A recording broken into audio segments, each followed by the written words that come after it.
तो जेएनयू के मूल रूट्स ही ऐसे हो गए, जैसे दीवारों पे जो कोटेशन है, दीवारों पर जो लिखा हुआ है, रूम्स में जो लिखा हुआ है, जो बुक्स रेफर की जाती है एसेंशियल रीडिंग में। और विवेकानंद जी इसमें कह रहे हैं, take up one idea, make that one idea your life, think of it, dream of it, live on that idea. Let your brain, nerves, muscles, every part of your body be full of that idea, and just leave every other idea alone. This is the way to success. This is the way great spiritual giants are produced. जिसमें ताऊ देवीलाल आडवाणी जी से कहते हैं, अरे ये कौन है, ये जाट है के? तो वो जाट कैसे हैं स्वामी जी, उसका किस्सा है. But they were politically motivated. तो वो जाके स्वामी विवेकानंद का जो वहां पर स्लेट थी जिसपे लिखा हुआ था, उसको उठा के फेंक देते हैं और अपना क्रॉस वहां पर, अपनी हेजीमनी, ये हेजीमनी दिखाने के लिए चीजें होती हैं, बिल्कुल, कि अपना क्रॉस वहां पर स्थापित कर दिया.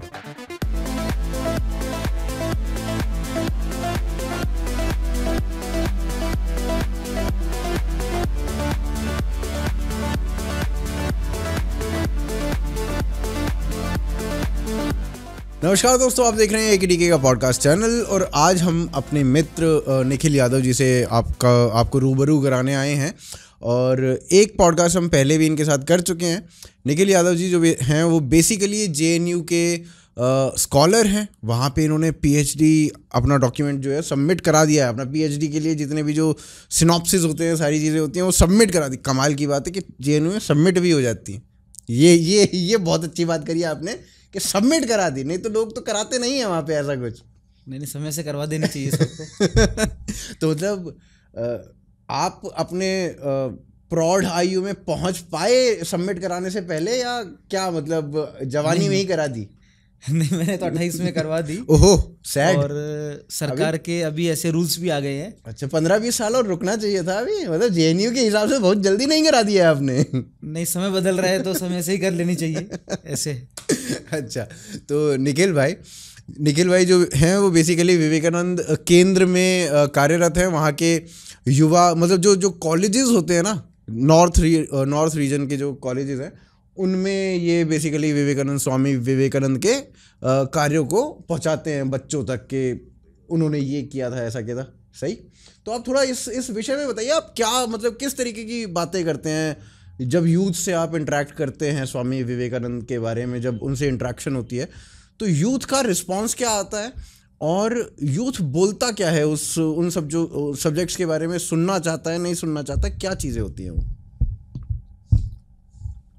कॉलेज कैंपसेस जितने भी आपने बताए, मैं खासकर जम्मू कश्मीर, हिमाचल प्रदेश, उत्तराखंड और दिल्ली मुख्यतः इसको देखता हूँ. दिल्ली में मैंने ज़्यादा काम किया, बाकी का प्रभार मुझे अभी मिला है पिछले 2 वर्ष से. दिल्ली में खासकर जवाहरलाल नेहरू यूनिवर्सिटी और दिल्ली यूनिवर्सिटी के 90 कॉलेजेस, तो उसमें से कम 40-45 में व्याख्यान देने का भी मौका मिला है, जो कॉलेज ने ऑफिशियली ऑर्गेनाइज किया. अच्छा. और कुछ जामिया में भी कुछ लेक्चर्स हुए हैं और जाना हुआ है.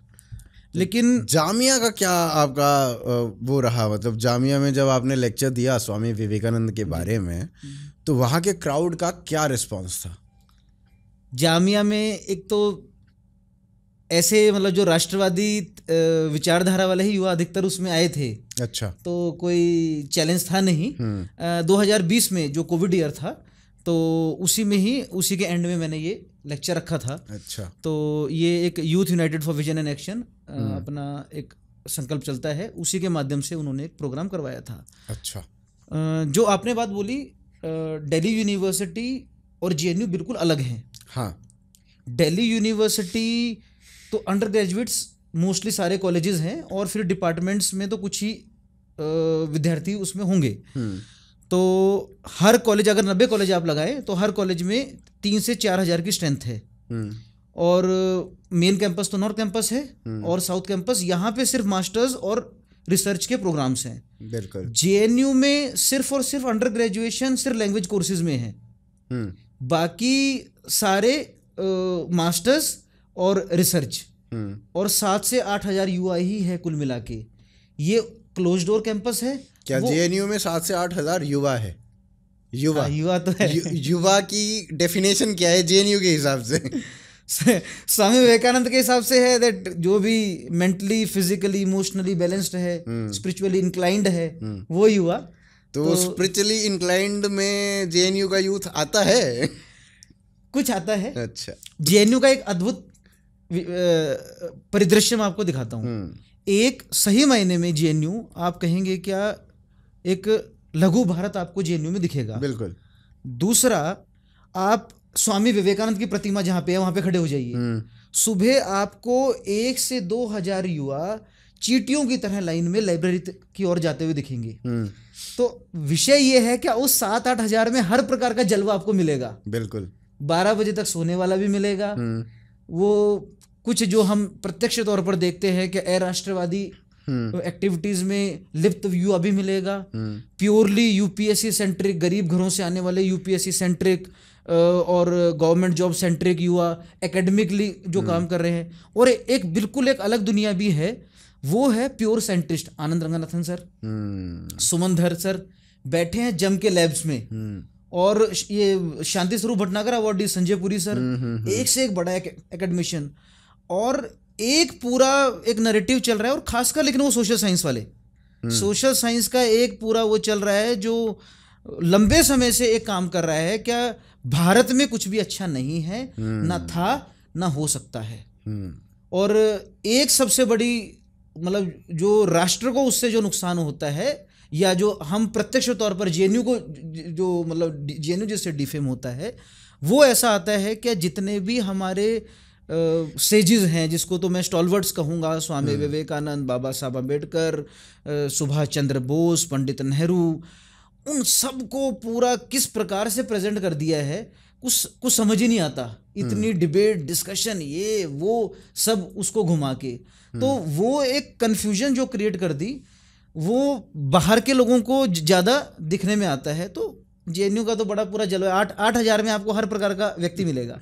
अच्छा, हाँ, नहीं वो तो आप किसी भी यूनिवर्सिटी में जाओ, आपको हर प्रकार के लोग, या आप एक छोटे कॉलेज में, एमबीए कॉलेज में, यहाँ पे 400-500 बच्चे होते हैं, 2 बैचेस में, दो ही ईयर्स का होता है ना, तो उसमें भी आपको पूरा वेराइटी ऑफ। मुझे ये कहने की बात इसलिए मुझे पड़ा ये कहने को, क्योंकि सिर्फ एक ही पिक्चर जो मैंने लास्ट में डिस्क्राइब किया, सिर्फ वही पिक्चर बाहर आती है। कितने लोग, मैंने कहा ना, जो ये शांति स्वरूप भटनागर अवार्ड, बिल्कुल साइंस का सबसे बड़ा अवार्ड है, कितने लोग जानते होंगे वो वहां से प्रोड्यूस किए गए हैं। नहीं, इसमें एक इशू ये भी है ना कि जो ज्यादा हंगामा करता है वो ज्यादा दिखता है। हाँ, और दूसरी बात ये भी है कि आप फिर सोशल साइंस की अगर बात कर लो, तो सोशल साइंस में आप टेस्ट उठा लो, Tata Institute of Social Science, वो उठा लो, उसमें भी वहाँ के लड़के भी आपको ऐसे ही दिखेंगे जैसे सोशल साइंस के जेएनयू के हैं। तो वो सोशल साइंस में ही कुछ दिक्कत है, चाहे फिर वो जादवपुर यूनिवर्सिटी हो, चाहे वो जेएनयू हो, चाहे वो टेस्ट हो, चाहे वो कोई भी हो, सोशल साइंस में कोई दिक्कत है। वो दिक्कत क्या है जो इतने असंख्य इस तरीके के एलिमेंट्स को पैदा करती है? एक तो साइंस को प्रूव करने के लिए आपको एक्सपेरिमेंट चाहिए, एक सेट मेथोडोलॉजी है। अगर आप उसको रिप्रोड्यूस कर सकते हो 2 बार या 3 बार, तो आपका एक्सपेरिमेंट पॉसिबल है। यहाँ पर हैं वो जो श्री रामकृष्ण परमहंस जी कहते हैं, क्या एकम सद्विप्रा बहुधा वदन्ति, का सत्य तो एक ही है, उसको पाने के माध्यम अलग अलग हैं। सही बात है। तो उसके ऊपर इतना विषय घूम जाता है, क्योंकि सही मायने में सत्य क्या है उसका तो कोई क्लैरिटी ऑफ थॉट है नहीं। बिल्कुल। तो फिर गोल गोल गोल गोल गोल वो विषय घूम जाता है। दूसरा, जब मैं दूसरी जगह पे काम करने जाता हूँ, for example Delhi Ambedkar university हुई जो दिल्ली में है, या और अन्य यूनिवर्सिटीज़ हैं जो ये नॉर्थ इंडिया में, उनमें जाके ऐसे सुनने को मिलता है कि ये भी जेएनयू बन रहा है। तो जो आपने फिर से उसी बात पे मैं आ जाऊंगा, तो जेएनयू बन रहा है, तो किस टर्म में जेएनयू बन रहा है? कोई रिसर्च के काम में तो जेएनयू बन नहीं रहा। फिर से वो इस सेंस में कहते हैं क्या ये जो एंटी इंडिया नैरेटिव, इस सेंस में दूसरे यूनिवर्सिटीज में भी ये विचार उत्पन्न हो रहा है। हाँ। क्या नए युवाओं को पकड़ना, नथिंग इज ऑल गुड, ऐसा जो स्वामी विवेकानंद कहते हैं कि nothing is all good, nothing is all bad. तो लेकिन सिर्फ और सिर्फ बैड बैड बैड बैड, वो नैरेटिव धीरे धीरे धीरे दिमाग में पूरा पिला देते हैं। बिल्कुल। तो अभी जेएनयू में इलेक्शंस हुए, आपने पता नहीं कितने फॉलो किए नहीं किए, पर मेरे को लगता नहीं है कि जेएनयू में रहने के बाद कोई इलेक्शंस को उतने ढंग से फॉलो ना करे। हर कोई चाहे उसका इंटरेस्ट हो ना हो फॉलो कर ही लेता। तो उन इलेक्शंस में अभी जो हमने देखा वो ये देखा कि वाम जो है वो कलेक्टिवली, जो मतलब जिसकी आइडियोलॉजी भी एक दूसरे से नहीं मिलती है, वो भी कलेक्टिवली एक दूसरे के साथ आए और एबीवीपी के अगेंस्ट लड़े। तो सबसे पहली तो बात ये, वाम इकट्ठा हुआ कैसे? क्योंकि बड़े लेवल पे अगर हम देखें, जैसे कांग्रेस और लेफ्ट इकट्ठा होकर लड़ ले तो वहाँ पे समझ में आता है कि एक मैच्योरिटी आ जाती है, आप 60 की आयु में 70 की आयु में चीज़ों को समझने लगते हो और एक बड़े गोल की तरफ इकट्ठे होके आप कर लेते हो। पर जो स्टूडेंट है वो कैसे, मतलब उसमें तो ये होता है ना, अबे तू अलग है तो तू अलग है, आइडियोलॉजिकली बहुत ज़्यादा स्ट्रांग होते हैं स्टूडेंट, तो वो एकदम से इकट्ठे कैसे हो जाते हैं कि जस्ट एबीवीपी को हराना है?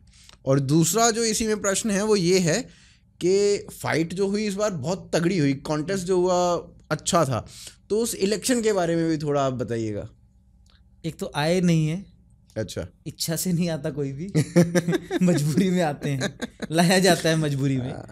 तो जिस प्रकार से अखिल भारतीय विद्यार्थी परिषद की पिछले, एक तो ये इलेक्शन कोविड के बाद पहला इलेक्शन है। हाँ जी। एक लंबे समय से 4-5 वर्ष से कोई इलेक्शन हुआ नहीं था, तो उसके बाद एक इलेक्शन हुआ है। और जिस प्रकार से पिछले काफ़ी वर्षों में अखिल भारतीय विद्यार्थी परिषद ने जो ग्रास रूट पे काम किया और उनकी ताकत जैसे जैसे बढ़ी, उसी हिसाब से लेफ्ट के जो अलग अलग विंग्स जो अलग अलग तरीके से लड़ते थे उनको एकत्रित होना पड़ा मजबूरी के कारण। और ये रिजल्ट जब आप देखेंगे तो आप स्वाभाविकता देखेंगे क्या अखिल भारतीय विद्यार्थी परिषद ने एक अद्भुत परफॉर्मेंस किया है। और अगर सिंगल पार्टी के हिसाब से आप देखें या सिंगल ऑर्गेनाइजेशन के हिसाब से आप देखेंगे तो आप ये नॉर्मली पाएंगे क्या सबसे अच्छा परफॉर्म उसी ने किया है। हाँ, नहीं वो तो है, पर फिर भी अभी इस बार जो आशा थी लोगों को वो तो ये था ना कि इस बार एबीवीपी जो है वो निकाल जाएगी या राइट जो है वो निकाल जाएगा। पर वो जो हार हुई, उस हार को आप किस तरीके से देखते हैं? रूट्स बड़े गहरे हैं वामपंथ के, वहाँ पे बहुत पुराने हैं और बड़े ही नेचुरल है उनके लिए वहाँ पर काम करना, उनका तरीका। तो वो कहते हैं ना कि एक एक किला ढाया जाता है धीरे धीरे, तो एक्सपेंशन भी हो रहा है, साथ साथ कंसोलिडेशन भी हो रहा है। पेस थोड़ी आप स्वाभाविक कहेंगे क्या, एक इच्छा तो रहती है क्या बहुत जल्दी हो, लेकिन स्पीड थोड़ी धीरे है। लेकिन आने वाले समय में ऐसा लगता है क्या परिषद अगली बार और इससे अच्छा कर पाएगी।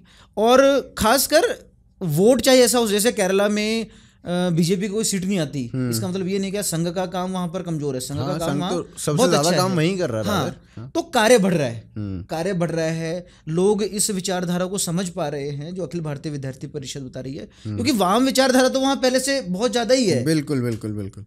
तो इसमें अब अगर हम देखें तो वाम की अगर हम बात करें तो वाम ऑलमोस्ट पूरे भारत में इक्का दुक्का जगह ही बची है, जिनमें से एक जेएनयू है। अब एबीवीपी अगर इतना स्ट्रांग हो रही है वहाँ पे, तो भाई साहब वाम को कहीं रहने दोगे? कोई आइडियोलॉजी बचे या उसका समूल उन्मूलन ही कर देना चाहिए?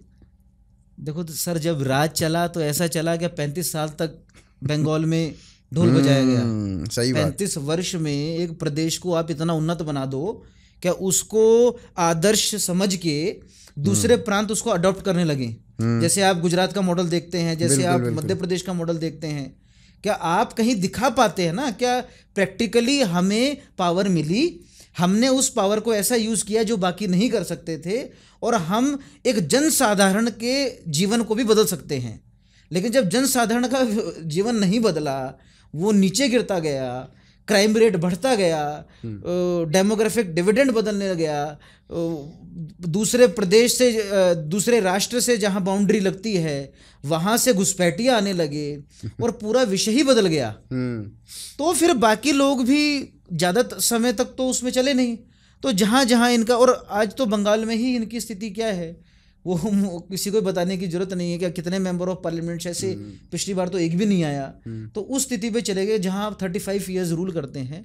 तो शायद से जहां भी आपको काम, जहां भी आपको पावर मिल रही है, क्योंकि अब सारा परिदृश्य बदल गया, वो नहीं चल रहा है क्या एक दौर चल रहा है तो चल रहा है तो चल रहा है। अगर आप परफॉर्म करेंगे आप रहेंगे, नहीं तो देयर आर मेनी ऑल्टरनेटिव्स, विषय ऐसा हो गया है। तो जेएनयू में तो ऐसा नहीं होता ना। जेएनयू में तो आप चलते गए तो चलते गए, परफॉर्म करो ना करो, मतलब 28 में आपको पीएचडी कर लेनी चाहिए तो जरूरी थोड़ी आप 28 में ही करो, उसको 38 में करो, 48 में करो, 58 में करो। नहीं, पहले पॉलिसी ऐसी थी। अच्छा। और अब पॉलिसी काफी चेंज हो गई है। अभी 4 साल में आपको पीएचडी करनी है, +1+1। ये तो बड़ा पहले अनंत था। ये तो सैड है ना। सैड तो है, मतलब जेएनयू के हिसाब से तो बहुत सैड है। बहुत सैड है। 10 रुपए में आपको कमरा मिल रहा है, मजेदार चीजें, मतलब सारा at the centre of south Delhi आप रह रहे हो, इससे बढ़िया क्या चाहिए। अब ये तो बहुत, मतलब जेएनयू तबाह बर्बाद हो रहे हैं, तो फासिज्म है। नहीं, ऐसा नहीं है। देखिए, ये एक कहावत है कि कुछ लोग जेएनयू में रहने आते हैं, कुछ लोग पढ़ने आते हैं। अच्छा। देखिए, निर्मला सीतारमण जी भी यहीं से पढ़ी हैं, नहीं, जयशंकर जी पढ़े और निकले। तो कुछ मैंने कहा ना, कुछ रहने आते हैं, कुछ पढ़ने आते हैं। आप रहने वालों की बात कर रहे हैं, रहने वालों की संख्या भी बहुत है। हाँ? वो ज्यादा हो रही है, मैं समझ रहा हूँ आपकी बात, वो ज्यादा हो रही है रहने वालों की संख्या। लेकिन पढ़ के निकलना चाहिए, एक इंस्टीट्यूशन को उसी के लिए यूज करना चाहिए। और अब जो पॉलिसीज आई हैं, शायद से वो बैक ऑफ द माइंड भी ये विचार को डाल देंगी कि आप यहाँ पढ़ने के लिए आए हैं। क्योंकि पहले ऐसे भी था कि एक सुपरवाइजर अनंत बच्चों को एनरोल कर सकता है। ये कुछ पॉलिसी चेंजेस हो गए ना, कि मैं एक सुपरवाइजर हूँ, मैं अनंत बच्चों को ले सकता हूँ, ईयर बाय ईयर। अब ऐसा हो गया कि एक सेगमेंट ऑफ स्टूडेंट्स को ही मैं एनरोल कर सकता हूँ। वो पास आउट होंगे तो मेरे पास सीट्स बढ़ेंगी, मैं उन सीट्स पे उनको कर सकता हूँ। और ये 4 ईयर में आपको कंप्लीट करना है, +1 ईयर की आपकी एक एक्शन कमेटी बैठेगी, एक्शन कमेटी आरएसी होती है फिर, और फिर एक ईयर वीसी के ऊपर है, क्या वो आपको देते हैं नहीं देते हैं। तो आपको एक समय हो जाएगा। अभी तो 9B आ गया था कि जितने पुराने दादा लोग हैं सब क्लियर हो गए, जिसको क्लियर करना था। अब पुरानी कोई पीएचडी हो नहीं पाएंगी। अच्छा। जिनकी 9B से थे, अभी ऑर्डर आया था क्या 2023 के अंत तक, कुछ नहीं 24 के स्टार्टिंग तक, बिल्कुल 2 महीने में अनंत करके वो निकल गए। तो उसमें आप देखते हैं लोग नौकरी करने लग गए, छोड़ दिया। अब ये पॉलिसी पैरालिसिस था पहले, उसको काफी क्लियर किया है। उसका आनंद बहुत सारे लोगों ने लूटा, जिसकी आप बात कर रहे हैं। हाँ। वो जो आपने कहा क्या कम पैसों में रूम और ये सारी चीजें, उनका आनंद उन लोगों ने जमकर लूटा है। नहीं, अब जेएनयू में एक ही आनंद रहना चाहिए, और वो रह रहे हैं रंगनाथन जी। हाँ। बाकी आनंद तो खैर पढ़ने में अलग है और रहने में अलग है। तो इसमें एक चीज ये भी है ना कि अभी यहाँ के मतलब जो वो होते थे, जैसे किस ऑफ लव जो शुरू हुआ, हमने तो देखा तो साला दिल्ली में जेएनयू में ही हो रहा है। वो उसकी जो वीडियोस देखे, कहा ये क्या हो रहा है, टीचर्स के सामने ऐसा कर लेते हैं। तो जेएनयू में ऐसा क्या माहौल है जो ये सब कुछ हो जाता है। मतलब आराम से टीचर बीच में बैठा हुआ है, इधर स्टूडेंट्स घेरा बना के खड़े हुए हैं, एक एक करके आ रहे हैं, इधर पप्पी चल रही है। तो मतलब ये क्या आनंद है, ये भी तो अलग आनंद है। इसको आपको कई परिदृश्य से देखना पड़ेगा। एक तो पहले से, क्योंकि वर्षों से एक रूट्स हो जाती है हर प्रकार की। फॉर एग्जांपल, आप जैसे ही गुड़गांव में एंटर करेंगे तो आपको वो बड़े बड़े मॉल्स और वो कुछ बड़ा करने को ही आपका दिमाग उस तरफ बढ़ाएंगे। किसी गुरुकुल परंपरा में जाएंगे तो स्वाभाविक आपका एक मन एक वैदिक शांति की और एक वैदिक लाइफ की ओर आपको लेके जाएगा। तो जेएनयू के मूल रूट्स ही ऐसे हो गए, जैसे दीवारों पे जो कोटेशन है, दीवारों पर जो लिखा हुआ है, रूम्स में जो लिखा हुआ है, जो बुक्स रेफर की जाती है एसेंशियल रीडिंग में, या जो स्टडी सर्कल चलते हैं अलग अलग प्रकार के, उन सब के माध्यम से एक ऐसी चर्चा चलाई जाती है क्या भाई जो नया युवा आया है उसको ऐसी चीज़ों से इंट्रोड्यूस किया जाएगा। और उसमें कुछ जिनको लगता है कि मैं इस तरफ इंक्लाइन हो जाता हूँ, लेकिन सबसे पहले उसको वो जगह एनवायरनमेंट प्रोवाइड कर रही है क्या वो इस प्रकार की चीज़ें कर सके। वही 2 किलोमीटर बाहर मुनीरका है, कोई मुनीरका में करके दिखा दे, कोई बसंत कुंज में कर दे। वही मतलब मुनीरका के बीचों बीच आप जेएनयू देखते हैं, और मुनीरका जो है वो बहुत कंजर्वेटिव और ऑर्थोडॉक्स एरिया, जाटों का एरिया है ना वो तो पूरा। फिर उधर से वसंत कुंज, किशनगढ़, ये सारा जाट बहुल एरिया है, और वहाँ पे आपको कॉन्जर्वेटिव पूरा उस तरीके से दिखता है। रादर मुनीरका वालों ने एक बार कहा भी था कि मतलब जेएनयू के लड़कों को मारेंगे पीटेंगे हम, ये तो हमारा यहाँ का माहौल बिगाड़ रहे हैं। मारना पीटना तो देखिए नहीं करना चाहिए किसी भी सेंस में, लेकिन वो जो रूट्स इतनी गहरी है ना, और जब किसी का कोई बैकग्राउंड नहीं होता ना, बैकग्राउंड मतलब क्या, एक विजन के साथ नहीं आया व्यक्ति, एक पर्पस के साथ नहीं आया, तो ये सारे विषय में स्वामी विवेकानंद एक बार बैठे थे। ये मैं बता रहा हूँ आपको 1902 की घटना, मतलब उनके अंतिम दिनों, अंतिम वर्ष के अंतिम दिनों की घटना है। शरद चंद्र चक्रवर्ती के घर वो बैठे थे, तो बहुत सारे लोग आ गए। तो स्वामी विवेकानंद ने कहा क्या इस राष्ट्र ने, अगर इस राष्ट्र का पतन हुआ है तो वो श्रद्धा खत्म होने से हुआ है। तो वापस झटक से किसी ने प्रश्न पूछ दिया कि ये श्रद्धा कैसे कम हुई? तो स्वामी विवेकानंद ने कहा क्या एजुकेशन कोलैप्स हो गया, तुमको कुछ भी नहीं बताया गया क्या तुम्हारे अंदर अच्छा क्या है, तुम अच्छा कर क्या सकते हो, और बार बार एक ब्रिटिश नैरेटिव चला क्या हम अच्छे हैं तुम बुरे हो, तुम हमें अपना लोगे तो तुम भी अच्छे हो जाओगे। तो वापस से झटक से युवा ने वापस प्रश्न पूछा क्या स्वामी विवेकानंद आप श्रद्धा श्रद्धा बार बार बोल रहे हैं, ये जो, और इंडियन नेशनल कांग्रेस वर्ड शायद से कंप्लीट वर्क्स में 1 या 2 बार यूज हुआ होगा, इसमें से एक बार है कि जैसे इंडियन नेशनल कांग्रेस या अन्य ऐसे हम संगठन देख रहे हैं जो ब्रिटिशर्स से कुछ मांग रहे हैं बार बार, क्या हमें कुछ दे दो, हमें कुछ दे दो। तो स्वामी विवेकानंद तो वो ठीक नहीं है। तो स्वामी विवेकानंद कहते हैं भिखारियों को मांगने से कुछ मिलता है क्या? अपने पैरों पे खड़ा होकर कुछ मिलता है। तो जो अपना एक तो श्रद्धा खत्म करते हैं धीरे धीरे, आपके रूट से आपको दूर करेंगे धीरे धीरे। जब आप अपने रूट से दूर हो जाएंगे, श्रद्धा आपकी समाप्त होने लगेगी, फिर आपको एक ऐसे नैरेटिव को सेट करते हुए एक एनवायरनमेंट प्रोवाइड करने की कोशिश होगी कि आप इसमें इंडल्ज होइए। और कुछ सेक्शन उसमें इंडल्ज हो जाता है, समय लगता है उसमें, ऐसा चुटकी में तो होता नहीं है, धीरे धीरे धीरे धीरे धीरे धीरे। और उसके एक कारण नहीं है, उसके 50 कारण हो सकते हैं। जैसे अगर मैं गिनाऊं एक, क्या टीचर इसको इंस्पायर कर रहा है, तो जैसे हम ग्रो करते हैं तो टीचर, माँ बाप कम से कम माने या ना माने सुनते तो हैं उनकी बात। तो धीरे धीरे वो माहौल, फिर आपका जो सराउंडिंग फ्रेंड सर्कल है, जो सीनियर्स हो गए, उसमें से 4-5 लोग उन टीचर से इंस्पायर्ड हैं, तो हमको लगता है हाँ यार ये भी ये बात कर रहे हैं। फिर ऐसे पोस्टर्स, ऐसी बुकलेट्स ये हमको दिखने को मिलती हैं, दीवारों पे ऐसे कोटेशन।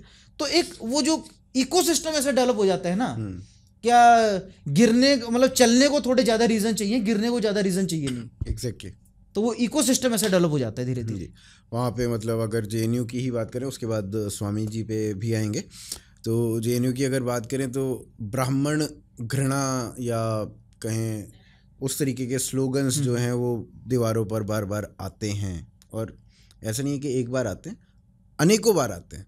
तो एक तरफ आप कहते हो कि भाई हम तो सभी के सम्मान की बात करते हैं और राष्ट्र के सम्मान की बात करते हैं या राष्ट्र के लोगों को जोड़ने की बात करते हैं, दूसरी ओर आप ब्राह्मण घृणा में इतने लिप्त हो जाते हैं कि आप ब्राह्मण मुक्त भारत की संकल्पना कर लेते हैं। तो ये जो ब्राह्मण घृणा है ये जेएनयू में मूल रूप से कहाँ से आती है? और जेएनयू के बाद अगर हम इसको ब्रॉडर रूप में देखें, वाम की बात करें, तो वाम में कहाँ से आती है? मतलब ये ब्राह्मण घृणा का इतना बड़ा विकराल स्वरूप कैसे पनपता है? इसको आप 2 कॉन्टेक्स्ट में देखिए। एक है क्या ओरिजिनली ब्राह्मण कौन था, उसी विषय पे आप देखिए। राष्ट्रीय स्वयंसेवक संघ का एक क्लियर कट स्टैंड है, क्या इज्म जो वर्ड है ना, ब्राह्मण इज्म, ये इज्म वाला शब्द अपना ही नहीं।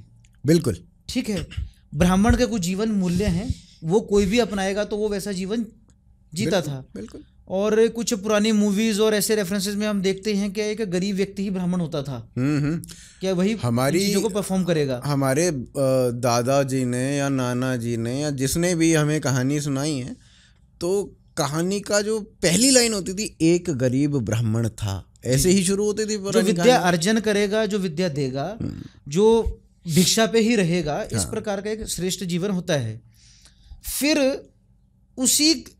उसी स्टाटा के कुछ लोग, जिसको हम नॉर्मली कहेंगे कि अभी आज एक ब्राह्मण है, तो उसी ने इसको जब हम जब कहते हैं ना क्या एक लेगेसी बना दिया कि अभी कर्म के आधार पर नहीं बल्कि जन्म के आधार पर ही हम इसको फॉलो करेंगे, तो उसमें कुछ विकृतियां आई। बिल्कुल। तो उस आदर्श सिस्टम को तो हटा दिया, उस विकृति को ज्यादा पॉपुलराइज किया गया। लेकिन जो पॉपुलराइज कर रहे हैं वो भी अपने जीवन में नहीं देखते, तो अब कुल मिला के एंटी ब्राह्मण भी नहीं रहा, वो एंटी हिंदू हो गया। अब वो एंटी हिंदू भी नहीं रहा, वो एंटी भारत हो गया, जहाँ की भारत और हिंदू कोई अलग अलग आइडेंटिटी है ही नहीं है। तो विषय को वहां ले जाना गलत है। जो इस इज्म को फॉलो कर रहा है, एनी काइंड ऑफ इज्म को फॉलो कर रहा है, जो नेपोटिज्म को फॉलो कर रहा है, जो भाई भतीजावाद पे जो जा रहा है, जो कास्टिज्म करता है, आप बिल्कुल उसके खिलाफ रहिए। लेकिन ऐसे कैटेगराइज कर देना। अब मैं आपको सिर्फ एक ही बात कहना चाहता हूं। एक ये नैरेटिव चलता है, क्या भाई मुगल्स तो चले गए, उन्होंने जो गलत किया वो किया, ठीक है, आज के जो उनकी कम्युनिटी के लोग आज जो बचे हैं उनके खिलाफ क्यों कुछ गलत सोचा जाना और गलत करना जाना चाहिए, ठीक है, एक स्टैंड है, एक बातचीत है। दूसरी तरफ वही लोग वो कह रहे हैं कि ब्राह्मणों ने कुछ गलत किया था इसलिए उनको आज तक मारते रहो। ये दोनों चीजें देखो भैया, या तो एक ही चीज सत्य होगी, एक ही व्यक्ति ये दो चीजें कैसे कह सकता है। इसमें अब एक चीज ये भी आ जाती है ना निखिल भाई के आपका नैरेटिव है कि हिंदू मेजॉरिटी देश है, हिंदू मेजॉरिटी देश है, तो इसलिए मुसलमान हिंदुओं पर अत्याचार नहीं कर सकता, हिंदू ही मुसलमान पर अत्याचार करेगा क्योंकि हिंदू मेजॉरिटी में है, मुसलमान माइनॉरिटी में है। ठीक है जी, आपकी बात एक घड़ी को मान लेते हैं। तो फिर साउथ अफ्रीका की अगर हम बात कर ले तो ब्लैक्स जो थे वो तो मेजॉरिटी में थे, वाइट्स ने उनके ऊपर खूब आक्रमण किए, खूब उनके ऊपर शोषण किया उनका। तो ये कैसे पॉसिबल हुआ? जिम्बाब्वे में भी कुछ इसी प्रकार का देखने को मिला। फिर अगर हम इसी लॉजिक से चलें तो ब्राह्मण तो 2% है, ब्राह्मण तो संख्या में बहुत आजकल लोग ज्यादा खुल के बता रहे हैं, हाँ, सेंसस करवा रहे हैं, सेंसस की बात कर रहे हैं, तो रिसोर्सेज बांटने की बात कर रहे हैं। रिसोर्सेज बांटने की नहीं, खटाखट रिसोर्सेज बांटने की। तो मतलब अगर ये आप मेजॉरिटी माइनॉरिटी के बेसिस पे करोगे तो ब्राह्मण तो माइनॉरिटी में रहा हमेशा। तो ब्राह्मण अगर माइनॉरिटी में रहा तो उसने शोषण कैसे किया? शोषण के तो विभिन्न प्रकार ये लोग बता देंगे और उसको लिस्टिंग भी कर देंगे। नहीं, विषय माइनॉरिटी में होने के बावजूद शोषण कैसे किया? मैं तो आपकी डेफिनेशन ये है ना वो क्या माइनॉरिटी तो कभी शोषण कर ही नहीं सकता, माइनॉरिटी शोषण कर ही नहीं सकता, तो उसमें कभी सेट नहीं हो पाएगा। उस नैरेटिव में ये विषय उनका डिसमेंट, तो वही नहीं समझ आता। क्या एक विषय में कह रहे हैं क्या भाई आप इसीलिए उनको माफ कर दो मुगल्स को क्योंकि वो तो जा चुके हैं, वो तो पुरानी बातें थी, उनके लोग तो जा चुके हैं, आज उनकी आइडेंटिटी के साथ जुड़े हुए लोगों को आप क्यों कुछ कह रहे हो? एक तरफ आप कह रहे हैं क्योंकि आप वर्षों से आपके पूर्वजों ने बहुत शोषण किया है, गलत किया है, इसलिए आज जो है उसके ऊपर शोषण होना चाहिए। हाँ। ये विषय दोनों समझ नहीं आते, या तो सत्य तो भाई एक ही हो सकता है। वही ना, तो ये मतलब सहूलियत वाला विषय हो गया ये। तो आपने जहां आपको सहूलियत लगे वहां वैसे। तो अब स्वामी जी के बारे में भी थोड़ी हम चर्चा करते हैं। तो स्वामी जी ने मतलब आज के परिदृश्य में अगर हम देखें तो स्वामी जी आपको कितना तर्कसंगत लगते हैं, और क्या युवा स्वामी जी से जुड़ पाएगा? आप मतलब युवाओं के बीच में काम करते हैं, तो आपको क्या लगता है? स्वामी विवेकानंद तो एक सागर है भाई, ठीक है, जिस भी पहलू से देखोगे उस पहलू से समझ आएगा। स्वामी विवेकानंद को कॉलेज कैंपसेस में आइडियोलॉजिकल लोगों ने, जहर फैलाने वाले लोगों ने स्वामी विवेकानंद को अपनी इच्छा अनुसार यूज किया है।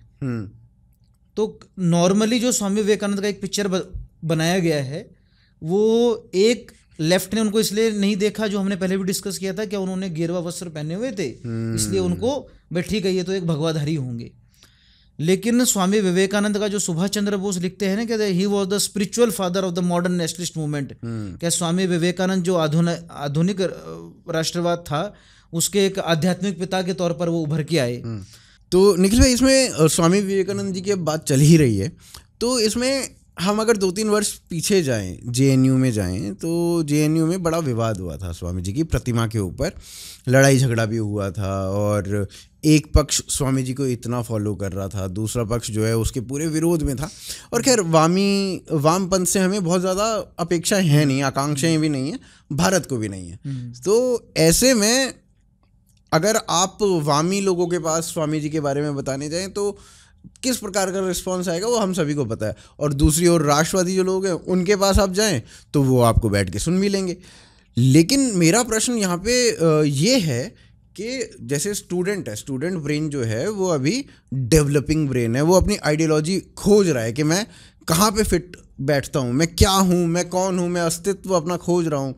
तो ऐसे जो ब्रेन होते हैं जो जिसका भी कोई आइडियोलॉजी है नहीं, आइडियोलॉजिकल स्टैंड पॉइंट नहीं है, ऐसे लोगों के बीच में जब आप स्वामी जी के बारे में बताने जाते हैं तो उनका क्या रिस्पॉन्स रहता है?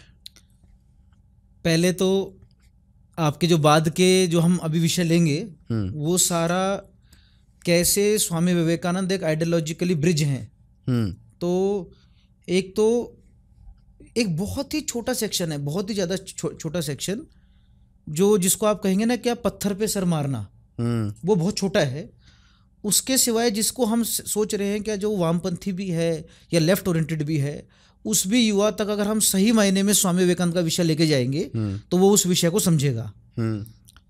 और अपने घर परिवार के संस्कारों से स्वामी विवेकानंद से इंट्रोड्यूस्ड युवा वो तो स्वामी विवेकानंद को सुनते ही हैं। आपका प्रश्न अब आता है क्या जो न्यूट्रल यूथ है उसके लिए। न्यूट्रल यूथ भी दो प्रकार के कॉन्सेप्ट्स को कॉलेज में सीधा सीधा एक्वायर कर रहा है, या दो चैलेंजेस से युवा जूझ रहा है। एक हाथ पे है क्या डे टू डे के ज्वलंत विषय, जैसे फेमिनिज्म हो गया, जैसे जेंडर नॉर्म्स हो गया, जैसे कास्टिज्म का विषय हो गया, ज्वलंत विषय हो गए, पॉलिटिक्स में क्या हो रहा है, ये चल रहा है, ये बाह्य विषय हैं सारे। दूसरा है पर्सनल लाइफ के, lack of purpose, lack of creativity, mental health, physical health, spiritual health. तो स्वामी विवेकानंद दोनों विषय में कारगर हैं। चाहे आप जो मैंने कहा फेमिनिज्म, जेंडर नॉर्म्स, कास्टिज्म, ज्वलंत विषय, इन सब के विषय को भी काउंटर करने के लिए, इन विषय पे भी लाइट डालने के लिए, और इससे इंपॉर्टेंट हो जाता है इस सबको खड़ा करने के लिए आपका मेंटल हेल्थ, आपकी लाइफ का पर्पस, आपकी लाइफ का गोल। तो जब ये दोनों विषय हम सामने लेके आते हैं, जो स्वामी विवेकानंद कहते हैं, एक नॉर्मल अंडरस्टैंडिंग है कि lack of purpose creates chaos in life. अगर आपके पास कोई पर्पस नहीं है, the founder of Vivekananda Kendra says a person is reborn when he knows the mission of his life, the very purpose of his life. और विवेकानंद जी इसमें कह रहे हैं take up one idea, make that one idea your life, think of it, dream of it, live on that idea, let your brain, nerves, muscles, every part of your body be full of that idea, and just leave every other idea alone. This is the way to success. This is the way great spiritual giants are produced. तो एक लंबी संख्या में आप देख रहे हो क्या वो झंडा किसी का लेके घूम रहा है, नारेबाजी कर रहा है, जीवन में कोई उद्देश्यहीन है, विचारधारा बार बार वर्ड हम लोग यूज भी कर रहे हैं, वो भी ज्यादा करते हैं हमसे ज्यादा, ना कोई विचार है ना किसी धारा में प्रभावित हो रहे हैं। तो वहां स्वामी विवेकानंद का एक लाइफ आपको दिखता है, एक मैग्नेटिक लाइफ, जहां से युवा प्रेरणा ले सकते हैं। तो ऐसा विषय जब हम रखते हैं तो बिल्कुल एक मैं कहूँगा मैग्नेटिक पर्सनैलिटी थे स्वामी विवेकानंद, तो पकड़ लेता है सीधा सारा जितना भी लोहा है स्वामी विवेकानंद की तरफ चिपक जाता है वो। अच्छा, एक इसमें कुछ आडवाणी जी और आई थिंक ताऊ देवीलाल के बीच में बात भी हुई थी विवेकानंद जी के बारे में। ये भी बड़े ये जो आप सारी कहानी बता रहे हैं, ये जो स्वामी विवेकानंद का कन्याकुमारी में रॉक मेमोरियल बना, हाँ मतलब ये स्वामी विवेकानंद ने वहां पे मेडिटेट किया, उसके ऊपर एक मेमोरियल बना। तो उसके जब पैसे का संग्रह कर रहे थे, ये उस समय का किस्सा है। अच्छा, तो संघ के प्रचारक और इसके फाउंडर, विवेकानंद केंद्र के फाउंडर और विवेकानंद रॉक मेमोरियल के को बनाने वाले माननीय एकनाथ रानडे जी, तो उस समय हर व्यक्ति से ऐसा तय किया गया था क्या हर चीफ मिनिस्टर से कुछ ना कुछ पैसा लेना है। अच्छा, कुछ को कमिटीज में एनरोल करना है, जो पैसा इकट्ठा करना था स्वामी विवेकानंद के मेमोरियल के लिए। कहानी बड़ी रोचक है। अभी तो आप ताऊ देवीलाल पे आए हैं, ज्योति बसु, अन्ना दुराई सब उस समय पकड़े गए थे इसी कार्य के लिए। तो ये जो आप पूछ रहे हैं ताऊ देवीलाल वाला किस्सा, तो मतलब जी ताऊ देवीलाल जी ने, मतलब मैं दर्शकों को बता दूं, तो किस्सा रोचक है, कहानी ध्यान से सुनना।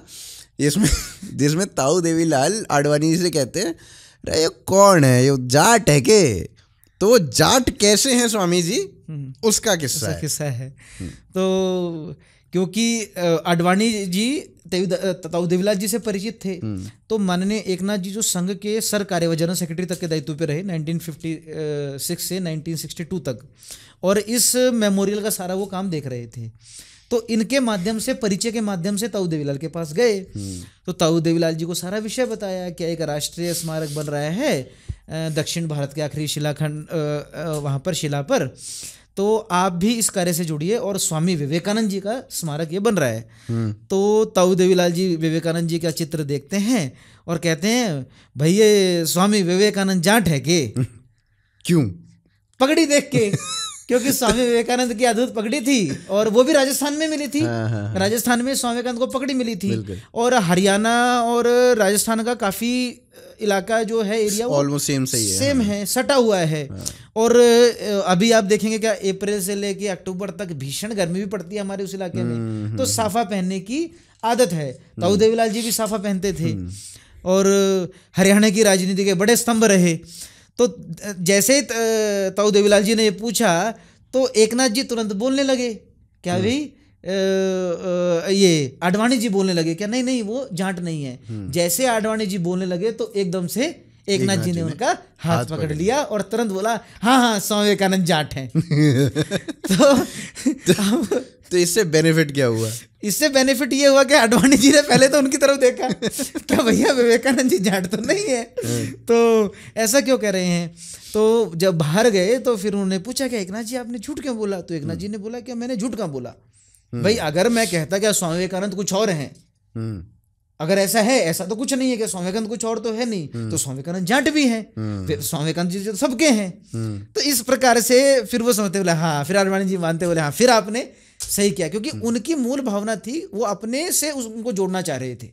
तो स्वाभाविक है, स्वामी विवेकानंद तो उन्हीं के ही हैं, सबके ही हैं। सही बात है। तो ये बड़ा रोचक किस्सा वहां से बना। फिर ज्योति बसु वाली भी कहानी शुरू होती है, ज्योति बसु के पास ही पहुंचते हैं। हाँ, ये अद्भुत कहानी है, क्योंकि ज्योति बसु जो है स्तंभ थे उस समय कम्युनिज्म के, कम्युनिस्ट पार्टी के स्तंभ थे वो, वामपंथ के स्तंभ, और उनसे जा रहे हैं आरएसएस वाले मिलने और पूछ रहे हैं कि भाई थोड़ा चंदा हमें दे दो, हमें स्वामी विवेकानंद जी की मूर्ति बनानी है, मेमोरियल बनाना है, और वामपंथ स्वामी जी के नाम पे चंदा कैसे दे दे।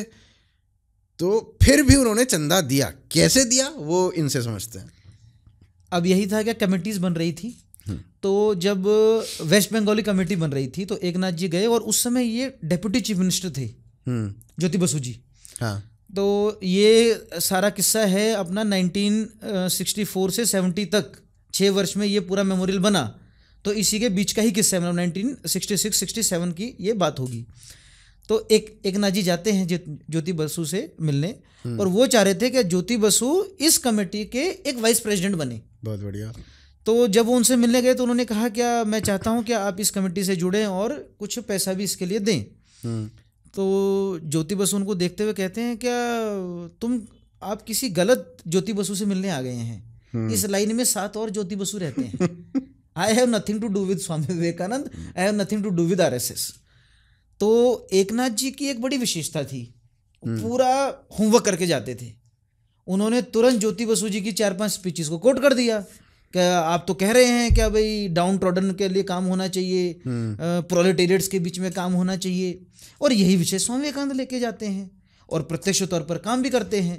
तो कहते हैं हाँ in that way I have similarity with Swami Vivekananda.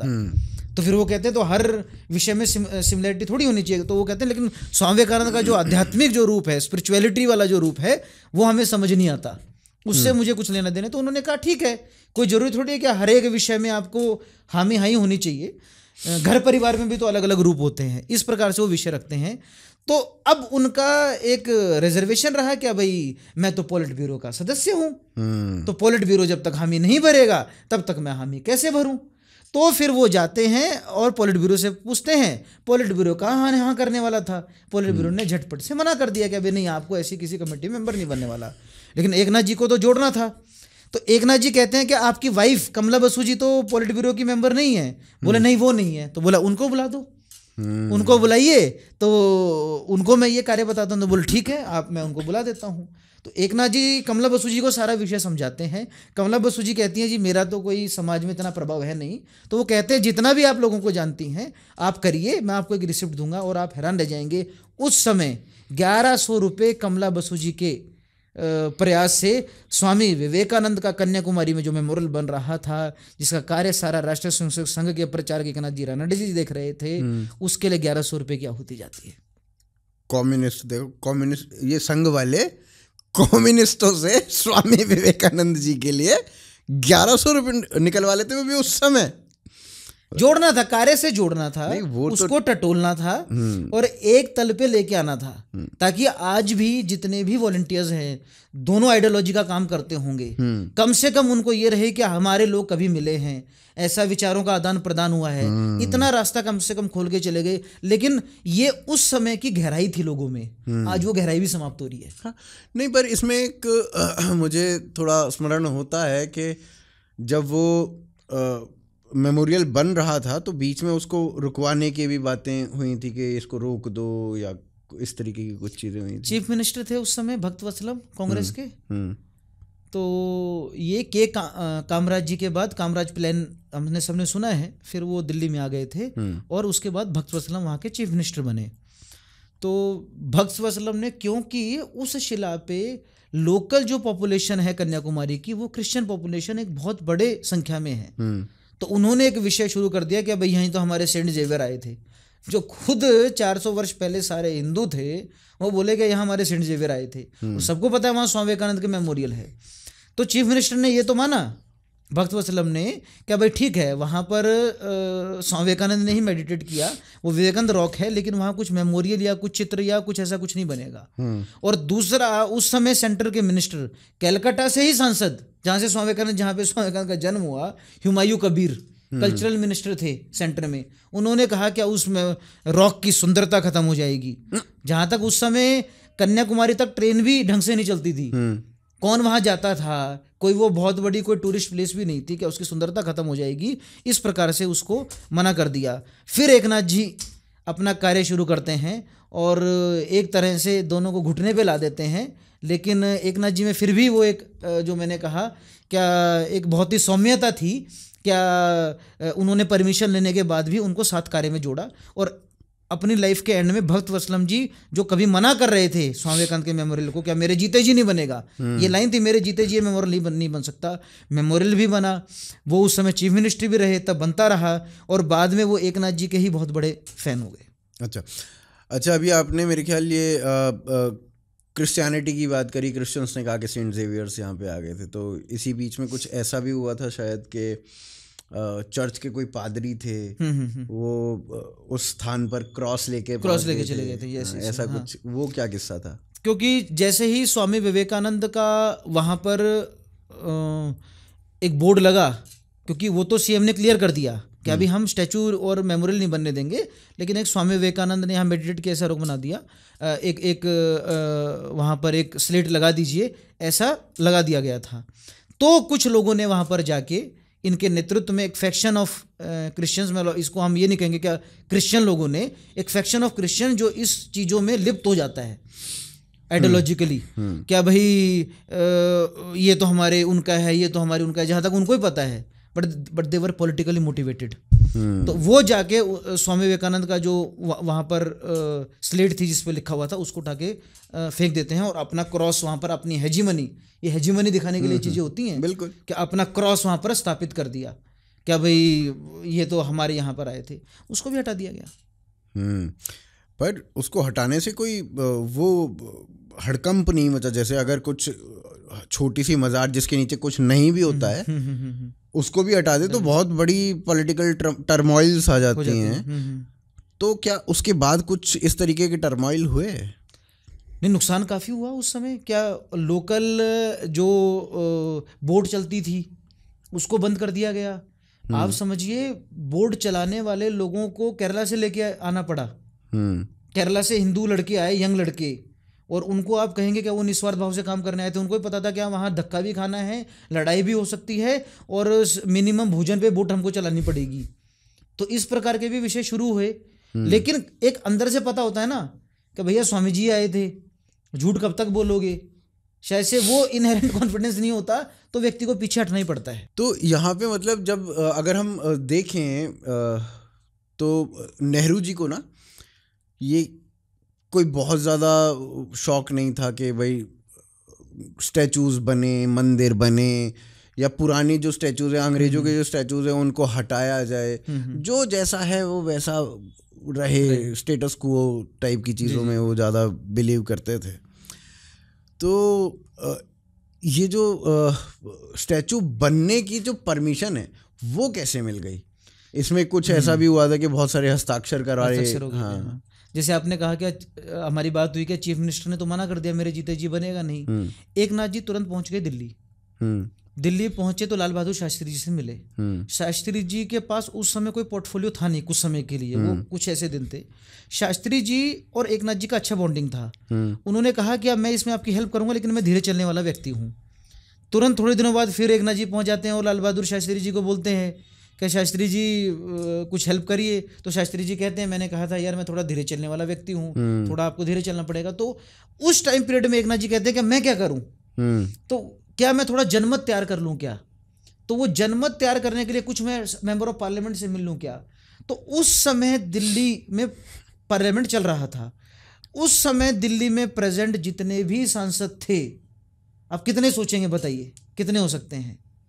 उस समय जितने भी प्रेजेंट थे, और उसमें से कितनों का साइन करवा लेगा एक संघ का प्रचारक? मतलब कितने? उस समय जनसंघ थी, जनसंघ के 10 मेंबर ऑफ पार्लियामेंट भी नहीं थे। तो कितना मोटा मोटा कितने लोगों का सिग्नेचर करवा लेंगे जब जनसंघ के 10 हैं? तो 15-16। आप हैरान रह जाएंगे, 3 दिन में 323 सांसदों के साइन संघ के प्रचारक एकनाथ रानडे जी ने करवा लिए। वो सबसे पहले पहुंचे रघुनाथ जी के पास, काशी से रेगुलरली 57, 52, 57, 62 3 बार, जहां अभी मोदी जी जिस लोकसभा से मेंबर ऑफ पार्लियामेंट है, वाराणसी से 3 बार सांसद रहे। वो कांग्रेस ये पार्लियामेंट्री पार्टी के सेक्रेटरी थे, जो वहाँ पे अपना संसद में चलती है, तो उसके वो हेड थे। तो उनसे सबसे पहले साइन करवा लिया रघुनाथ सिंह जी से। तो बाकी कांग्रेस के लोगों ने, एक नाथ जी लिखते हैं क्या, मैंने कांग्रेस मेंस के 1 घंटे में 90 मेंबर ऑफ पार्लियामेंट्स के उसमें साइन हो गए थे। उसके बाद लोहिया जी के पास जाते हैं, राम मनोहर लोहिया जी कहते हैं कि एक नाथ जी ये मेमोरियल क्या है, इस सरकार को हम उखाड़ फेंकेंगे। तो एक नाथ जी कहते हैं कि ये काम आप करिएगा, इस पर साइन कर दीजिए। अब लोहिया जी का साइन देखकर बाकी सारे जितने भी सोशलिस्ट लोग थे उन सब ने साइन कर दिया। रेणु चक्रवर्ती के पास, श्रीमती रेणु चक्रवर्ती जी के पास पहुंचे तो उन्होंने सारे, अब रेणु चक्रवर्ती जी वाला भी बड़ा, ये कम्युनिस्ट पार्टी से थी, इनकी बड़ी अद्भुत स्टोरी है। इनके पास गए तो एकनाथ जी ने इनको कहा क्या आप साइन कर दीजिए और बाकी लोगों का भी साइन करवा देना। वो जब उसको पढ़ते हैं रेणु चक्रवर्ती जी, तो उसमें स्वामी विवेकानंद आगे लिखते हैं आध्यात्मिक लीडर, एक स्पिरिचुअल लीडर। तो रेणु चक्रवर्ती जी कहती हैं क्या ये देखकर मेरे मेंबर्स साइन नहीं कर पाएंगे शायद से। तो एकनाथ जी भी बड़ी चतुराई से कहते हैं कि अब तो ये बन चुका है, मैंने बनते हुए इसको सोचा नहीं कि ये शब्द यूज करना चाहिए था या नहीं करना चाहिए था। और फिर रेणु चक्रवर्ती जी के माध्यम से, जहां तक राष्ट्र आध्यात्मिक है, इसकी नींव आध्यात्मिक है, लेकिन ये चैलेंज है, लेकिन एकनाथ जी में अच्छी व्यवहारिकता थी, तो रेणु चक्रवर्ती जी को ही वो दे के गए थे वो सिग्नेचर के पेपर्स। तो उन्होंने कम्युनिस्ट लीडर्स के बाकियों के साइन करवा लिए। फिर अन्नादुरई जी को भी इसमें जोड़ा गया। तो इस प्रकार से हर व्यक्ति को, जितने भी आइडियोलॉजिकल बैरियर्स थे, सबको तोड़ते हुए जब वो जैसे आप दंग रह गए जब एकनाथ जी वापस गए लाल बहादुर शास्त्री जी के सामने और उन्होंने कहा क्या मैंने कुछ लोगों के सिग्नेचर लिए हैं, तो उन्होंने कहा कितने, तो एकनाथ जी ने कहा 323 सांसदों के साइन। मतलब दिल्ली में प्रेजेंट सबके, किसी को नहीं छोड़ा। दिल्ली में जितने मेंबर ऑफ पार्लियामेंट थे सबके सिग्नेचर एकनाथ जी ने करवा लिया। तो फिर एकनाथ जी कहते हैं कि ये लाल बहादुर शास्त्री जी कहते हैं कि अब आपका काम हो चुका है, आप जाके सो जाइए, अब सारा काम मेरा है परमिशन दिलवाने का। तो परमिशन यहाँ से मिल जाती है। तो मित्रों, ये जो आप देखते हो कि अमित शाह जी कहीं से भी गठजोड़ करके सरकारें बना लेते हैं, ये यहाँ से नींव खुदी हुई है भाई साहब। जब गोडाउन ऐसा है तो शोरूम तो ऐसा ही होगा ना भाई। तो ये गठजोड़ करने की परंपरा पुरानी है संघ में। संघ के कार्यकर्ता किसी में जल्दी से भेद नहीं देखते, ये भेद दूसरा ज्यादा देख लेता है। जैसे टर्म बनाई ना क्या भाई, ये तो संघी हैं, ये तो संघी हैं, ये तो संघी हैं करके, मतलब एक डिफेम करना, उसको थोड़ा नीचा दिखाना, इस प्रकार से जो विषय, संघ का व्यक्ति जल्दी से इस धारा में कोई उसको डर नहीं लगता, वो हर व्यक्ति को भारतीय ही मानता है। और एकनाथ जी जब सारे लोगों से मिले तो वो भारतीयता का अंश, वो कहते हैं कि मैंने इस सारे कार्य सबका जो अल्टीमेटली जो भारतीयता का अंश था उसको उठा दिया। तो ये मेमोरियल जो था, जो बनना था, वो पब्लिक के पैसों से ही बनना था। भारत में इस प्रकार की, जैसे राम मंदिर भी बना तो पब्लिक के पैसों से ही बना, या सोमनाथ भी बना तो पब्लिक के पैसों से बना। तो इस तरीके की जितनी भी चीज़ें बनती हैं वो अधिकतर पब्लिक के पैसे से बनती हैं, चाहे वो स्टैचू ऑफ यूनिटी हो, चाहे वो ये हो। तो पब्लिक के पैसों से पैसे जुगाड़ना, मतलब विवेकानंद जी के लिए वो कितना बड़ा चैलेंज था। पब्लिक ने दिए या बिरला, बड़े बड़े इंडस्ट्रियलिस्ट्स ने दिए, कैसे वो जुटाया गया? दो तरीके से कार्य किया गया। एक विशेष लोगों से प्रयत्न किए गए। इसमें आपने सबसे पहला डोनेशन मेमोरियल जब शुरू भी नहीं होने लगा था, जब इसकी चर्चा हुई थी, स्वामी चिन्मयानंद जी ने स्वयं दिया 10,000 का डोनेशन सबसे पहला। और इसके बाद जब एकनाथ जी पैसे शुरू करने गए तो आपने बिरला जी का नाम लिया, तो पहले उनका एक किस्सा मैं बता देता हूँ। अच्छा, वो मेरे मुंह से निकल गया। हाँ। तो बिरला जी से शुरू कर देते हैं। बिल्कुल। तो बिरला जी के पास गए एकनाथ जी, तो उनकी अपेक्षा थी कि एक लाख रुपया कम से कम वो लेना चाहते थे। मेमोरियल का पैसा भी बढ़ता गया, पहले 30 लाख था, फिर 60 लाख, और अल्टीमेटली 1.35 करोड़, मतलब 1,35 लाख रुपए में वो पूर्ण मेमोरियल बना। हाँ। जो कि 1964 से 1970 तक 6 वर्ष का कार्य चला। तो बिरला जी जब उनसे मिले तो उन्होंने कहा, क्या एकनाथ जी, ये एक जीवन में होने वाले ये काम नहीं है, ये मेमोरियल वगैरह, तो वर्षों लग जाती हैं ये मेमोरियल वगैरह बनाने में, और आपने तो इस उम्र में बहुत बड़ा कार्य ले लिया है, शायद से ये पॉसिबल हो नहीं पाएगा। एकनाथ जी कहते हैं मैं पॉसिबल कर लूंगा, आप मुझे 1 लाख रुपया दे दीजिए। तो बोले एकनाथ जी, आप पैसे इकट्ठा बाकी नहीं कर पाएंगे, 1 लाख का भी क्या करेंगे? तो वो कहते हैं क्या 10,000 ले जाइए। तो एकनाथ जी कहते हैं अगर बिरला 10,000 मुझे देगा तो इस देश में 11,000 रुपये कोई नहीं देगा। सही बात है। क्या भाई, जब बिरला 10,000 दे रहा है तो हम कहाँ से 11,000 रुपये दे सकते हैं आपको?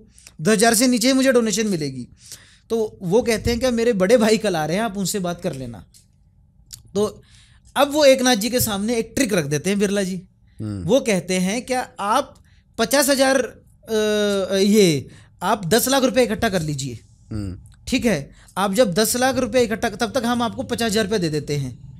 जब आप 10 लाख रुपए इकट्ठा कर लेंगे तो हम 50,000 आपको और दे देंगे। तो वो कह रहे हैं, और वो आगे कहते हैं कि इस माध्यम से हमारे सिर्फ 50,000, क्योंकि आप तो इकट्ठा कर नहीं पाएंगे, इस माध्यम से हमारे सिर्फ 50,000 रुपये ही जाएंगे। तो ऐसा करके वो डोनेशन देते हैं। फिर एकनाथ जी हर चीफ मिनिस्टर से मिलते हैं, और जैसे मैंने आपको बताया, चाहे ऊपर से लेके शेख अब्दुल्ला से भी वो मिले, ज्योति बसु से, होशिम सेना नागालैंड वो पहुंचे। नागालैंड के सीएम से जब पैसा मांगने लगे तो उन्होंने कहा कि जी हम तो पूरा दिल्ली से पैसे लेते हैं, उसके ऊपर जीवित हैं, हमारे पास तो इंडस्ट्रीज भी नहीं है, हमारे पास तो अन्य पैसे के स्रोत भी नहीं है, तो हम कैसे आपको पैसा दे सकते हैं, और हम तो स्वामी विवेकानंद को जानते भी नहीं। तो एकनाथ जी कहते हैं पैसा जरूरी नहीं है, the participation of Nagaland is important, funds are not important but participation is important. क्योंकि वो बाद में इस कार्य को, अब बाद में देखते हैं आप, क्या विवेकानंद केंद्र का एक स्कूल नागालैंड में आज भी चलता है। क्या पार्टिसिपेशन इंपॉर्टेंट है।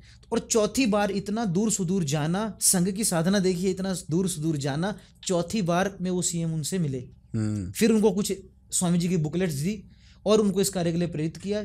सरकार ने 15,000 रुपये दिया और अन्य लोगों के माध्यम से 7,000 रुपये वहाँ से इकट्ठा किया गया नागालैंड से। ऐसा सभी लोगों से धीरे धीरे धीरे धीरे पैसा उन्होंने इकट्ठा किया विशेष।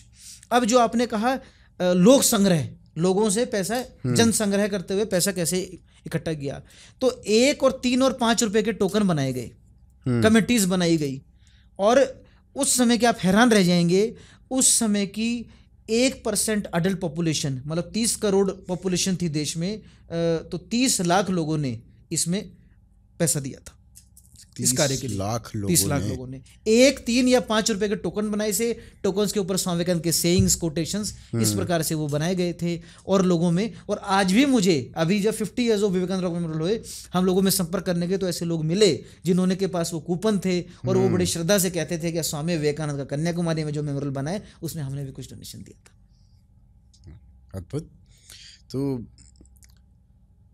यार ये भाव तो भारतीयों में हमेशा से रहा ही है ना, ये सेवा का भाव, ये दान का भाव। कोई द्वार पे आ जाए तो उसको खाली हाथ नहीं जाता, वो कुछ पेट भर के ही जाएगा वो। तो ये भाव तो हमेशा से रहा है। और अपने आइडल्स के लिए, अपने गुरुओं के लिए इतना तो कर ही सकते मन अगर साफ है बिल्कुल कुछ करने के लिए, तो भारतीय समाज से और ये जो एनजीओ सोसाइटीज, ये जो हमको समझाया जा रहा है ना सर्विस के फॉर्म, ये उसके बाप लोग हैं, सही भारत के लोग, ये जो हमें सिखाया जा रहा है क्या। और खासकर एक ये नैरेटिव था जो अभी मैं आपको बात कर रहा हूँ, ये नैरेटिव था कि शिक्षा और स्वास्थ्य ये सिर्फ क्रिश्चियनिटी दे सकता है, एक नैरेटिव था कि सेवा सेवा सेवा सेवा सेवा, पीछे एजेंडा था कन्वर्जन का। और भारतीय समाज में ये शुरू से था सेवा, क्योंकि कर रहे हैं बस, उसके ना आगे ना पीछे सोचना, ये होना चाहिए इसलिए कर रहे हैं। सही बात है। मतलब जब सेवा करते तो हम तो गुप्त दान की परंपरा है ना हमारे में, तो हम तो गुप्त दान ही करते हैं। तो मतलब और हमारे यहाँ तो, इतना बड़ा नैरेटिव चल रहा था हमारे यहाँ तो सेइंग ये है ना, मतलब हर एक, आपने भी अपने घर परिवार में सुना होगा, हमने भी सुना है, और जो देख रहे हैं उन्होंने भी सुना ही होगा। 100% बात है कि दान या सेवा इस प्रकार से करो कि दायां हाथ करे और बाएं हाथ को पता ना लगे। तो हमारे में तो यही नैरेटिव हमेशा से, बचपन से ये डाल दिया जाता है हमें।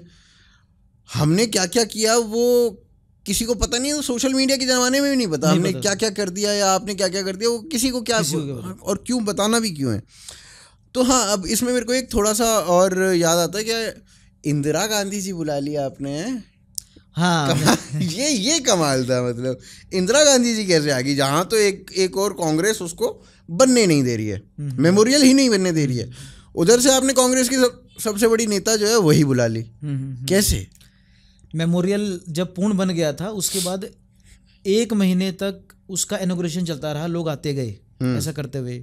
वीवी गिरी जी उस समय देश के प्रेसिडेंट थे, राष्ट्रपति थे, उन्होंने उसका इनॉग्रेशन किया।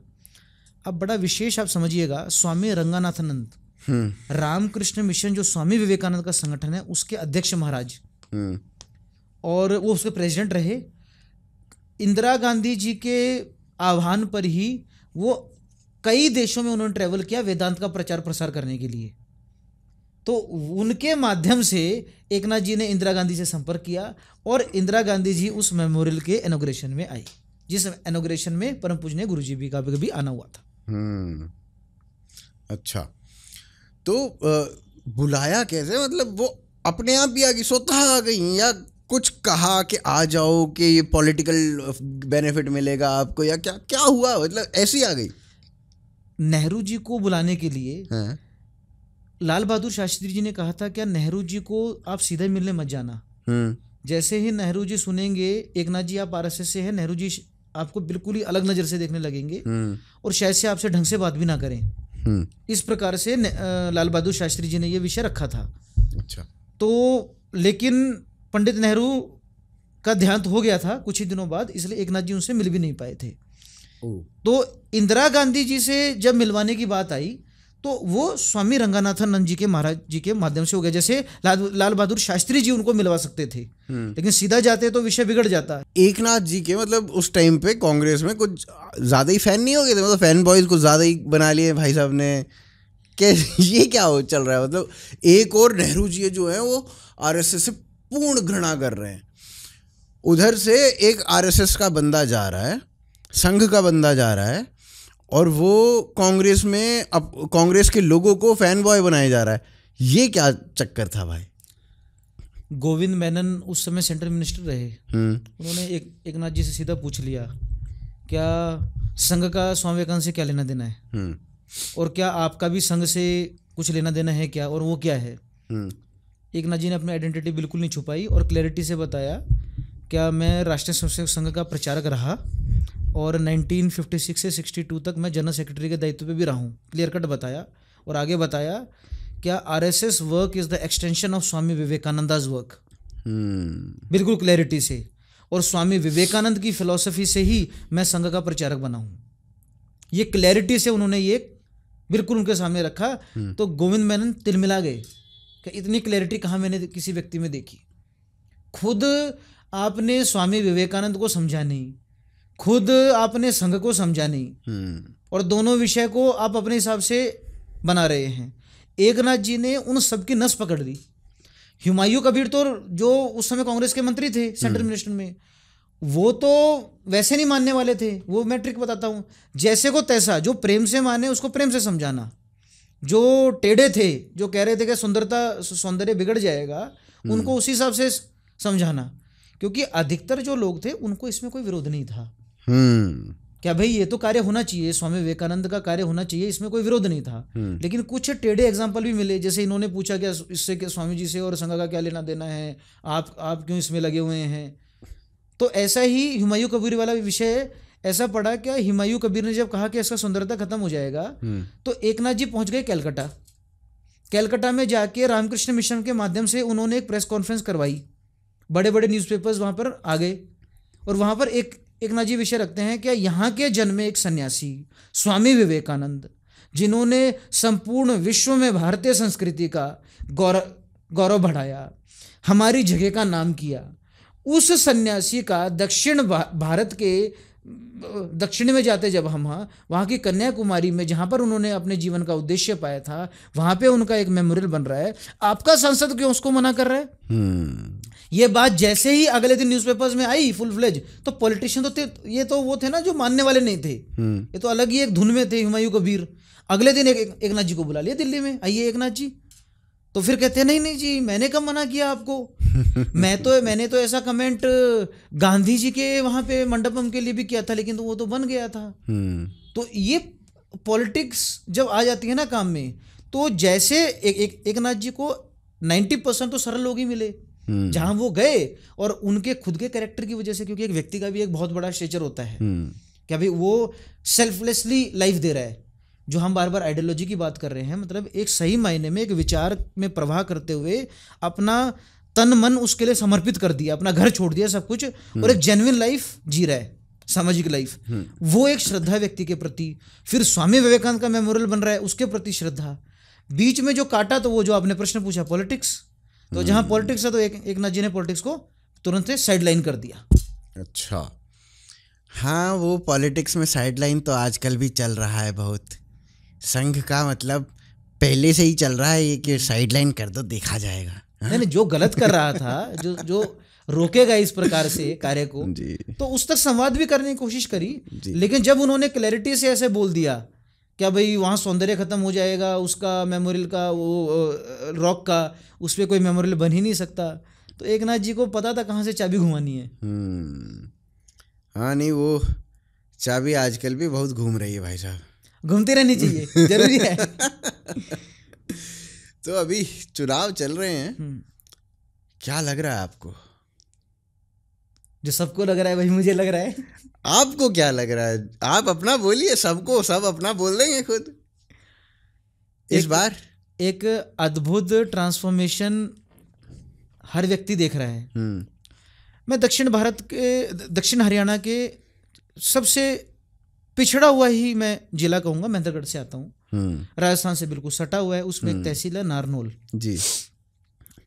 और मेरे पिताजी एक लंबे समय से पंचकुला में भी रह रहे हैं। अच्छा। और लंबा समय मैं गांव में बिताता था और पंचकुला भी जाता था, पंचकुला में पढ़ा भी। 11-12 घंटा लगता था इतना ट्रैवल करने के लिए, आज 4 घंटा लग रहा है। जहाँ पर स्टेट हाईवे नहीं थे वहाँ नेशनल हाईवे आ गए। जिस डिस्ट्रिक्ट में कभी कोई कॉलेज होना बहुत बड़ी बात होती थी, वहाँ पर एक सेंट्रल यूनिवर्सिटी है। जिस रीजन में एक हॉस्पिटल होना मुश्किल था, वहाँ पर एम्स खड़ी हो रही है। तो एक अद्भुत ट्रांसफॉर्मेशन लोगों को वहाँ पर दिख रहा है मोटे मोटे तौर पर।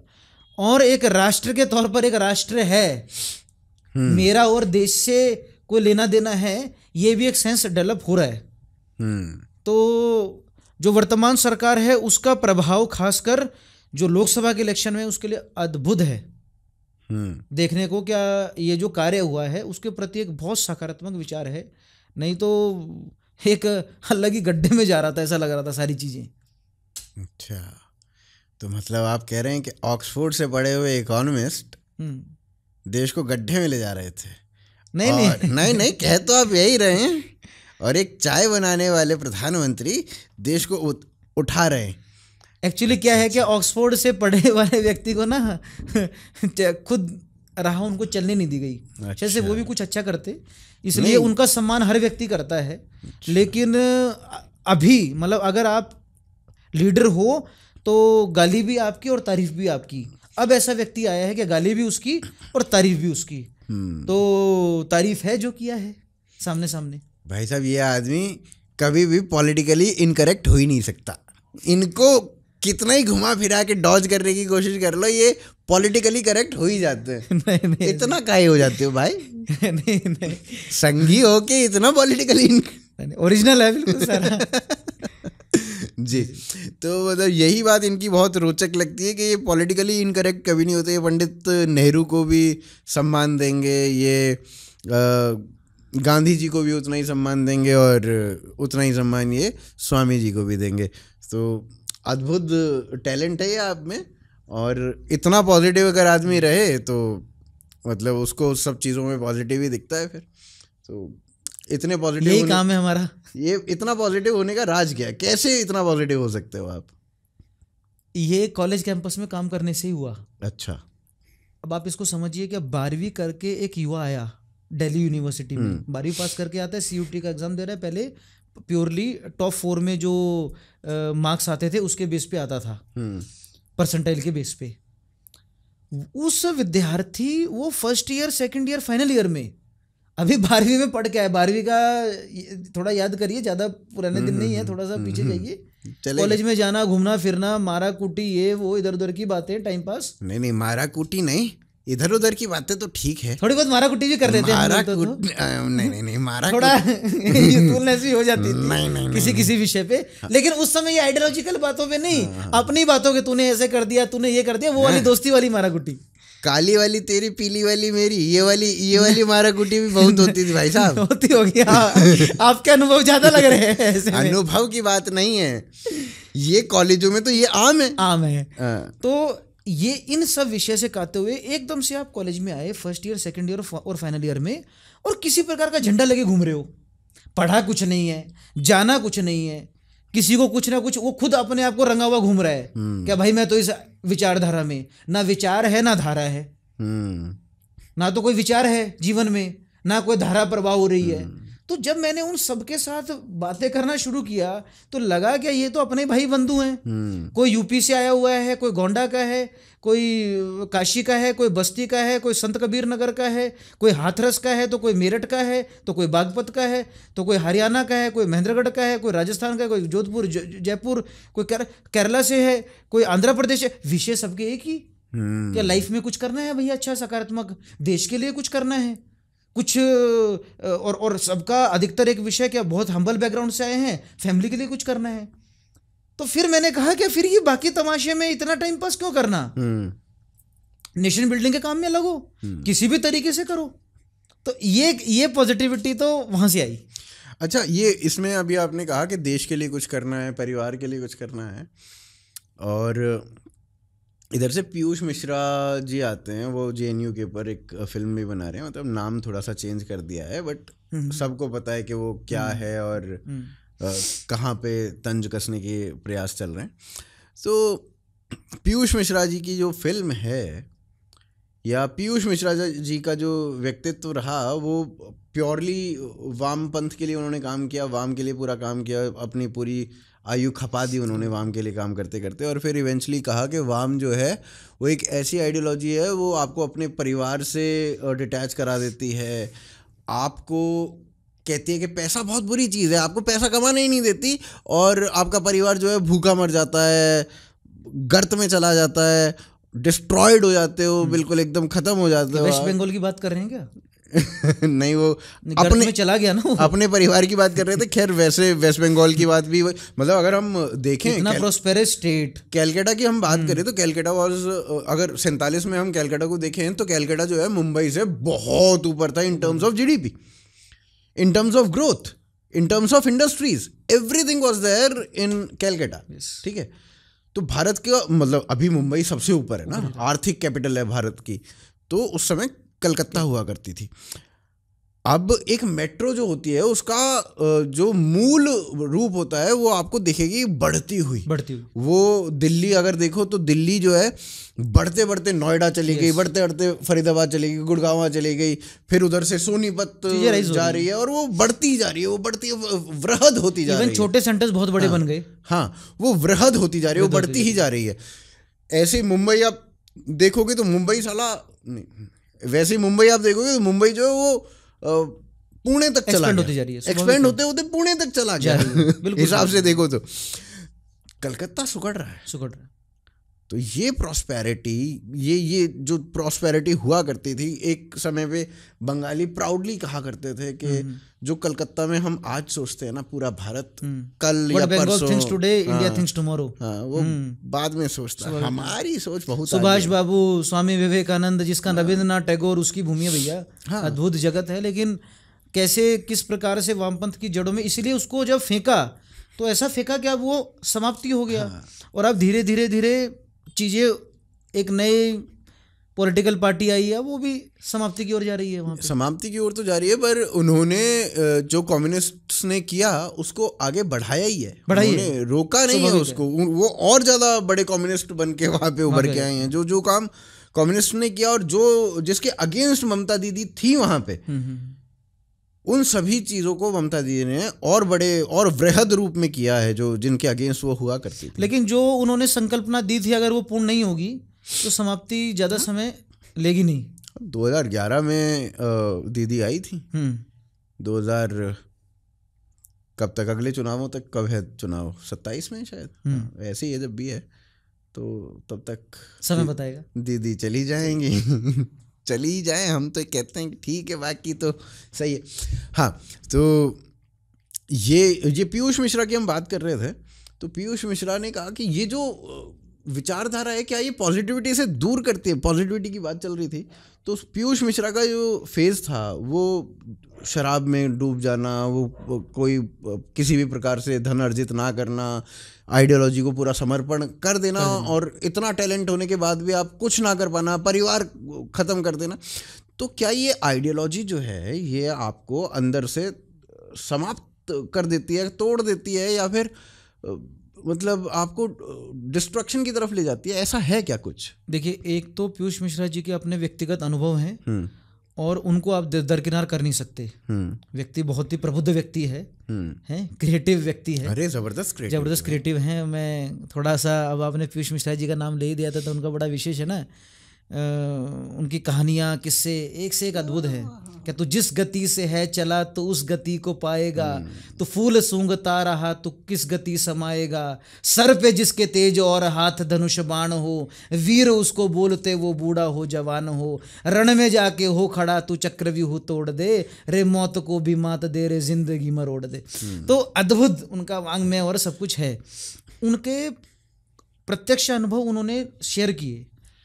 एक चीज हम लोग देखते हैं, क्या एक तो है भाई, क्या जो इस आइडियोलॉजी से जुड़ता है कैंपस में एक नेगेटिवनेस रहती है। अब ये तो हल्की बात हो गई ऐसे डिस्कस करना।